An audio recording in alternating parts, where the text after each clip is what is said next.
आपके साथ मैं हूं अपूर्वा। बुलेटिन की शुरुआत करते हैं खबर हिमाचल प्रदेश से, जहां पर मंत्रिमंडल विस्तार समेत बोर्ड और निगम के अहम ओहदों पर सरगर्मियां तेज हो गई हैं। मुख्यमंत्री सुखविंदर सिंह सुक्खू दिल्ली दौरे पर हैं और सीएम के दौरे का तीसरा दिन है और सीएम के दौरे के साथ ही तमाम नेता फिर से एक्टिव हो गए हैं।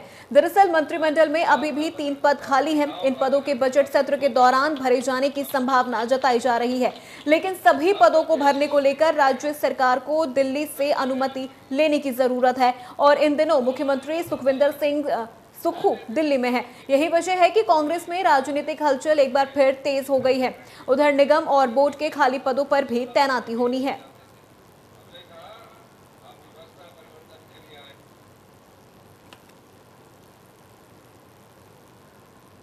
हिमाचल प्रदेश की सुक्खू सरकार अडानी पर शिकंजा कसने की तैयारी में है। सूबे के बागवानी मंत्री जगत सिंह नेगी ने कहा कि आगामी सेब सीजन से पहले सरकार अडानी के सीए स्टोर में जाकर जांच करेगी और देखेगी कि अडानी किस तरह सेब का कलर, आकार और ग्रेडिंग तय करता है।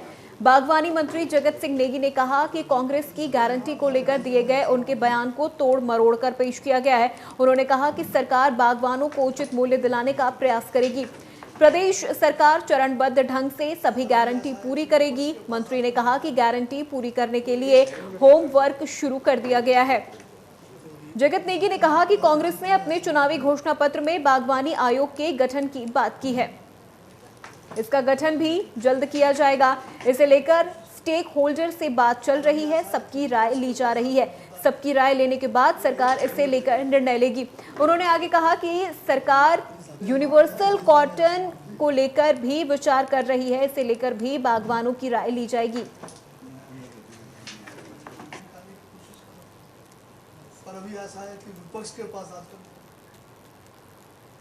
बढ़ते खबरों में आगे, अंतर्राष्ट्रीय शिवरात्रि महोत्सव मंडी की शोभा बढ़ाने के लिए मंडी जनपद के आराध्य बड़ा देव कमरूनाग अपने मूल स्थान से लाव लश्कर के साथ मंडी के लिए निकल गए हैं। देव कमरूनाग की छड़ी ज्यूणी घाटी के कांडी कमरूनाग गांव के पास बने भंडार में रखी होती है। देव कमरूनाग 10 दिन की पैदल यात्रा के बाद 17 फरवरी को मंडी पहुंचेंगे। यहां पहुंचने पर जिला प्रशासन की तरफ से डीसी मंडी अरिमंद चौधरी मंडी शहर के द्वारा पुल घराट पर उनका स्वागत करेंगे। उसके उपरांत बड़ा देव कमरूनाग राज माधव राय मंदिर में हाजिरी भरेंगे। राज माधव राय में हाजिरी भरने के बाद बड़ा देव परंपरा के साथ राज दरबार में रामेश्वर सिंह स्वागत करेंगे। इसके बाद देव कमरूनाग पूरे शिवरात्रि महोत्सव के दौरान टारना माता मंदिर परिसर में विराजमान रहेंगे। यहाँ बड़ी संख्या में भक्त उनके दर्शन के लिए पहुंचते हैं और आशीर्वाद लेते हैं। देव कमरूनाग के साथ उनके गुरु और अन्य कारदार पूरे गाजे बाजे के साथ मंडी के लिए चल पड़े हैं। गौरतलब है कि बड़ा देव कमरूनाग जब तक मंडी जनपद में नहीं पहुंचते तब तक शिवरात्रि महोत्सव का आगाज नहीं होता।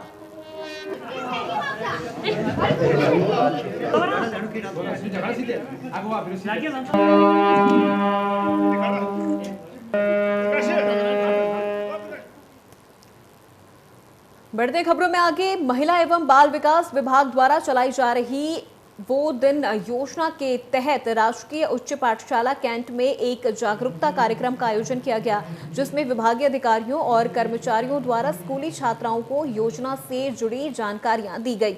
जिला कार्यक्रम अधिकारी सुनील शर्मा ने कहा कि इस योजना के तहत स्कूलों में जाकर छात्राओं को विभाग द्वारा जागरूक किया जा रहा है। उन्होंने कहा कि योजना के तहत मुख्य रूप से स्कूल की छात्राओं को महामारी के दौरान आने वाली कठिनाइयों और उनके निवारण के बारे में जागरूक किया गया। उन्होंने कहा कि छात्राओं को बताया गया कि महामारी के दौरान किस तरीके से एक खान पान का ध्यान रखना चाहिए ताकि उनकी सेहत पर कोई बुरा असर ना पड़े।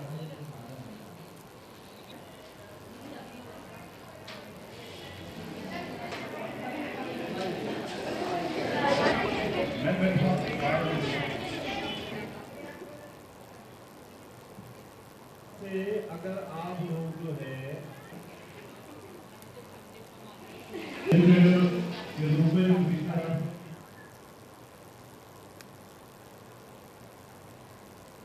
तो वहीं जिला लाहौल स्पीति में भारी बर्फबारी से जनजीवन प्रभावित है। जिले में 8 इंच से 1 फुट तक बर्फबारी दर्ज की गई है।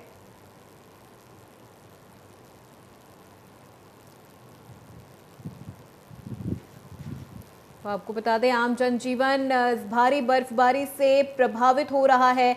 8 इंच से 1 फुट तक बर्फबारी दर्ज की गई है, जिसकी वजह से लोगों का घरों से बाहर निकलना मुश्किल हो रहा है और इस वजह से आम जनजीवन भी काफी ज्यादा प्रभावित हो रहा है।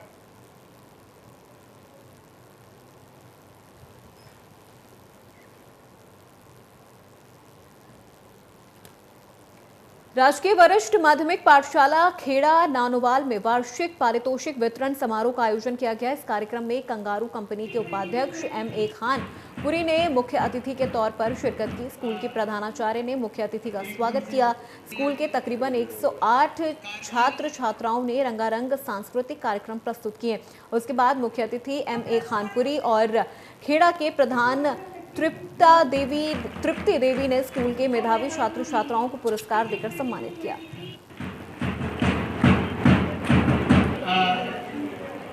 एकदम से कारगिल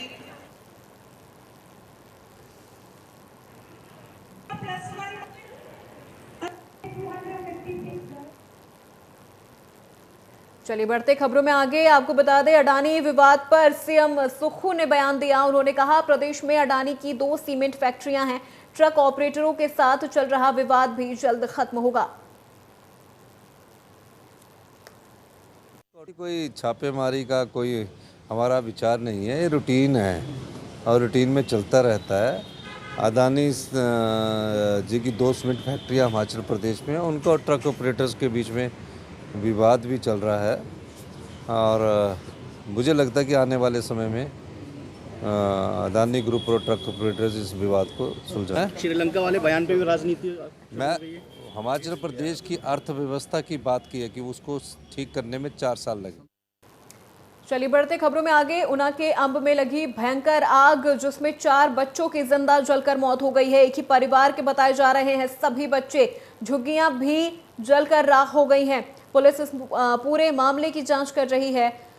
ऊना से ये खबर आप तक पहुंचा रहे हैं, जहां पर एक ही परिवार के 4 बच्चों की आग में जिंदा जलकर मौत हो गई है। ऊना के अंबा में ये भीषण आग लगी। 4 बच्चों की इस आग में जिंदा जलकर मौत हो गई है और ये बच्चे एक ही परिवार के बताए जा रहे हैं। वहीं इस हादसे के बाद परिजनों का रो रो कर बुरा हाल हो गया है।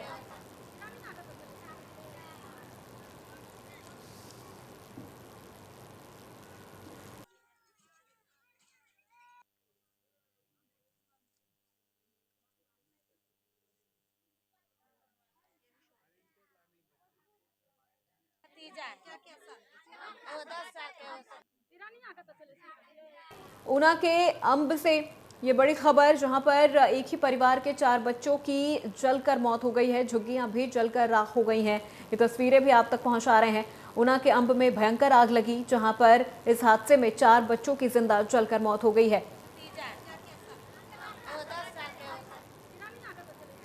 राज्यसभा में विपक्ष के हंगामे के बीच पीएम मोदी ने राज्यसभा को संबोधित किया। पीएम मोदी ने विपक्ष पर तीखा प्रहार करते हुए कहा कि जितना कीचड़ उछालोगे कमल उतना ही खिलेगा। इसके साथ ही उन्होंने कहा कि हमारी सरकार गरीबों को सशक्त बना रही है। विपक्ष की चुटकी लेते हुए प्रधानमंत्री ने कहा कि कमल खिलाने में विपक्ष का योगदान भी रहा है। इसके साथ ही पीएम मोदी ने क्या कुछ कहा, आइए आपको सुनाते हैं। पीएम गति शक्ति मास्टर प्लान लेकर के आए और 1600 लेयर में डेटा के माध्यम से इंफ्रास्ट्रक्चर को, प्रोजेक्ट्स को गति देने का काम हो रहा है। जो योजनाएं बनाने में महीनों लग जाते थे, वो आज सप्ताहों के भीतर भीतर उसको आगे बढ़ा दिया जाता है, क्योंकि आधुनिक भारत के निर्माण के लिए इंफ्रास्ट्रक्चर का महत्व हम भली भांति समझते हैं, स्केल का भी महत्व समझते हैं, स्पीड का भी महत्व समझते हैं और टेक्नोलॉजी के माध्यम से परमानेंट सॉल्यूशन और परमानेंट एस्पिरेशन का एड्रेस करने का प्रयास आदरणीय सभापति जी हम कर रहे हैं। आदरणीय सभापति जी, कोई भी जब सरकार में आता है तो देश के लिए कुछ करने के वादे करके आता है, जनता का कुछ भला करने के वादे करके आता है, लेकिन सिर्फ भावनाएं व्यक्त करने से बात बनती नहीं है। आप कह दें कि हम ऐसा चाहते हैं, हम ऐसा चाहते हैं, जैसे कभी कहा जाता था गरीबी हटाओ, 4-4 दशक हो गए हैं, हुआ कुछ नहीं। इसलिए विकास की गति क्या है, विकास की नीयत क्या है, विकास की दिशा क्या है, विकास का प्रयास क्या है, परिणाम क्या है, ये बहुत मायने रखता है। सिर्फ आप कहते रहे कि हम भी कुछ करते थे, इतने से बात बनती नहीं है। आदरणीय सभापति जी, जबकि हम जनता को उनकी प्राथमिकताओं के आधार पर, उनकी आवश्यकताओं, और जब जनता की इतनी बड़ी आवश्यकताओं के लिए मेहनत करते हैं तो हम पर दबाव भी बढ़ता है, हमें मेहनत भी ज्यादा करनी पड़ती है, हमें परिश्रम भी ज्यादा करना पड़ता है। लेकिन हमने, जैसे महात्मा गांधी जी कहते थे, श्रेय और प्रेय, हमने श्रेय का रास्ता चुना है, प्रिय लग जाए आराम कर लें, वो रास्ता हमने नहीं चुना है।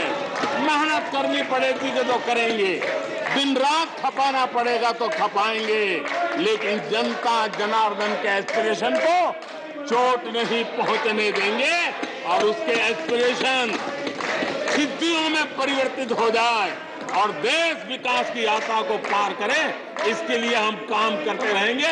इन सपनों को लेकर के चलने वाले हम लोग हैं और हमने वो करके दिखाया। आदरणीय सभापति जी, अब आप देखिए, देश आजाद हुआ तब से 2014 तक 14 करोड़ एलपीजी कनेक्शन थे और लोगों की मांग भी थी। लोग सांसदों के पास जाते थे कि हमें एलपीजी कनेक्शन मिल जाए, और उस समय 14 करोड़ घरों में था, डिमांड भी कम थी, प्रेशर भी कम था, आपको गैस लाने के लिए खर्चा भी नहीं करना पड़ता था, आपको गैस पहुंचाने के लिए व्यवस्था, आप भी मजे में, चलती भी गाड़ी, काम होता नहीं था, लोग इंतजार करते रहते थे। लेकिन हमने एक भी चुनौती का परमानेंट सॉल्यूशन करने का न कभी सोचा, न कभी उनको सूझा, न कभी उन्होंने प्रयास किया।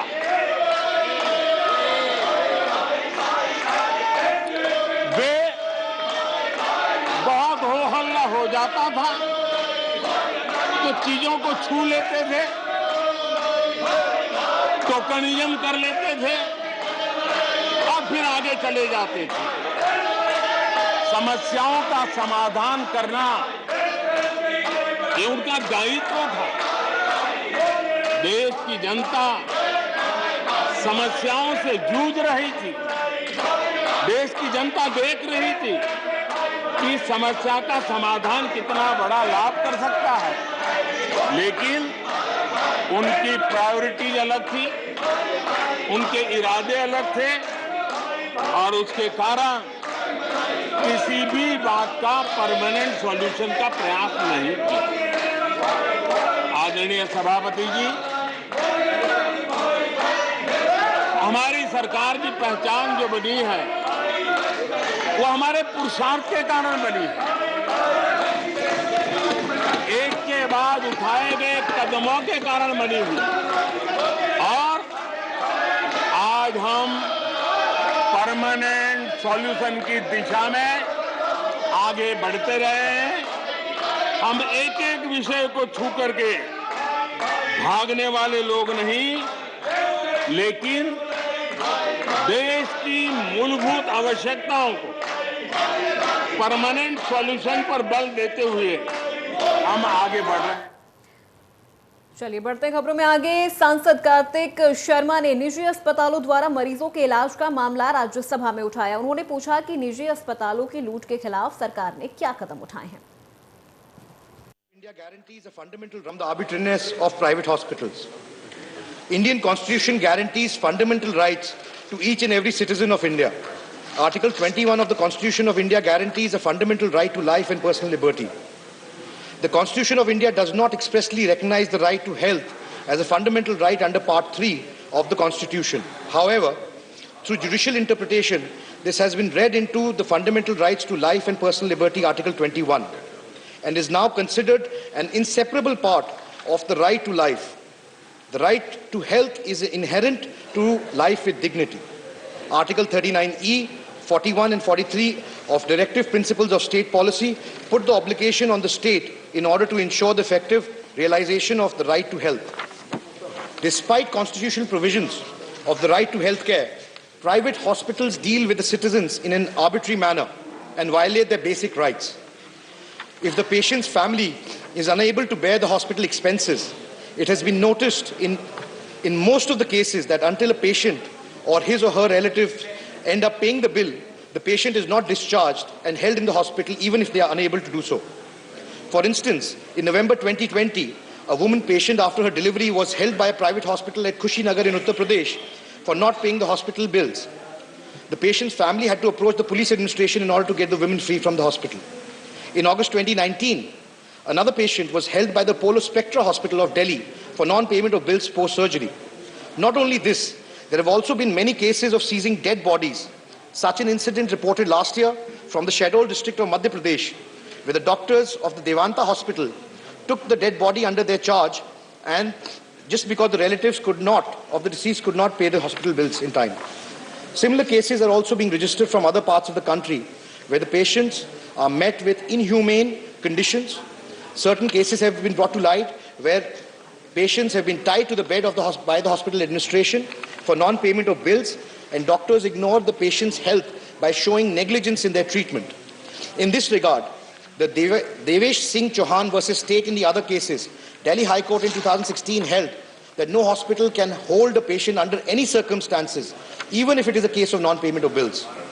Along with this, it is also unambiguously mentioned in the Charter of Patients' Rights prepared by NHRC that the patient has the right to be discharged. Patient cannot be held by the authority of the hospital under any circumstances. The report on the Competition Commission of India in 2021 states that the charges of renowned hospitals like Delhi, Fortis, Max, Apollo, Sir, Gangaram, St. Stephen's, etc. are very high. These hospitals charge thousands of times. चलिए बढ़ते खबरों में आगे। बद्दी के छक्का मार्ग पर Sun City के नजदीक निर्माणाधीन बहुमंजिला इमारत का लेंटर अचानक गिर गया। बताया जा रहा है कि यह हादसा तकरीबन 6:15 पे हुआ। जब यह हादसा हुआ तब 4 मजदूर उसके अंदर काम कर रहे थे, लेकिन लेंटर गिरने से पहले 3 मजदूर पहले ही बाहर निकल गए, लेकिन एक मजदूर मलबे के नीचे दब गया। एसएचओ बद्दी राकेश राय के साथ पुलिस टीम तुरंत मौके पर पहुंची और स्थानीय लोगों की मदद से रेस्क्यू ऑपरेशन शुरू किया गया और काफी मशक्कत के बाद मजदूर को बाहर निकाला गया। मजदूर की हालत देखते हुए तुरंत नजदीकी हॉस्पिटल में उसे भेजा गया।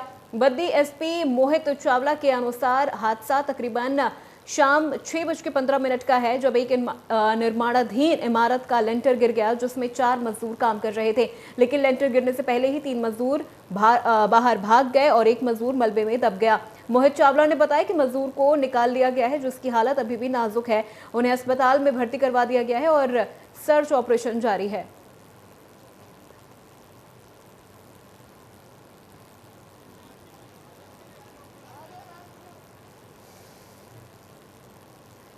बढ़ते खबरों में आगे। नूरपुर ब्लॉक के कस्बे जसूर में 4 लेन निर्माण कार्य के चलते उत्पन्न हो रही समस्याओं को लेकर स्थानीय मंडल व्यापार और मार्केट वेलफेयर कमेटी और पंचायत का शिष्टमंडल एसडीएम नूरपुर गुरकीरत सिंह से 3 फरवरी को नूरपुर उनके कार्यालय में मिला था और ज्ञापन सौंपकर कस्बे की पार्किंग व्यवस्था, सड़क की दयनीय हालत, यातायात में बार बार अवरोध पैदा करने और धूल मिट्टी उड़ने आदि के बारे में बताते हुए कहा था कि इन कारणों के चलते यहां के कारोबार पर असर पड़ रहा है।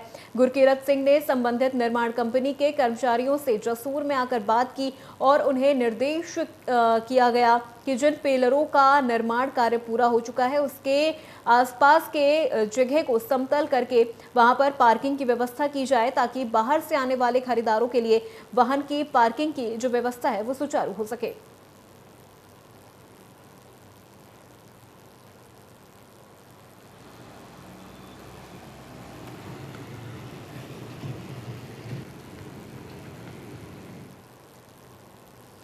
तो आपको बता दें, सड़क के खड्डों से निजात पाने के लिए व्यापारियों ने अपनी समस्याएं एसडीएम तक पहुंचाई, जिसके बाद व्यापारियों को 4 लेन की वजह से जो समस्याएं आ रही हैं उसका जायजा लेने के लिए जसूर बाजार में नूरपुर एसडीएम पहुंचे और उन्होंने तुरंत ये आदेश दिया है कि जिन पिलरों का निर्माण हो चुका है उनके आसपास के जो एरिया है उसे समतल किया जाए, जो धूल उड़ रही है उसका भी समाधान निकाला जाए, ताकि बाहर से आ रहे लोगों को यहाँ पर खरीदारी करने में कोई दिक्कत ना हो। क्योंकि व्यापारियों की ओर से लगातार ये कहा जा रहा था कि जिस तरह से धूल और मिट्टी यहाँ पर लगातार उड़ती रहती है उस वजह से लोग यहाँ आने से कतराते हैं, जिसकी वजह से उनके व्यापार पर भी इसका बुरा प्रभाव पड़ रहा है।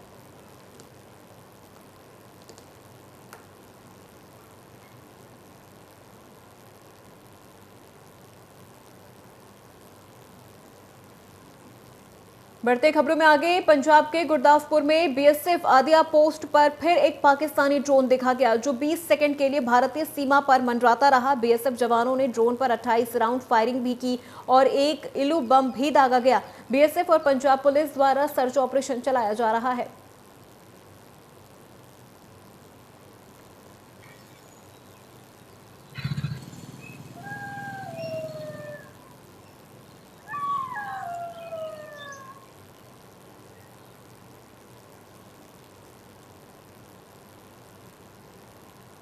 तो फिलहाल बुलेटिन में मेरे साथ बस इतना ही। बाकी खबरों के लिए आप देखते रहिए इंडिया न्यूज।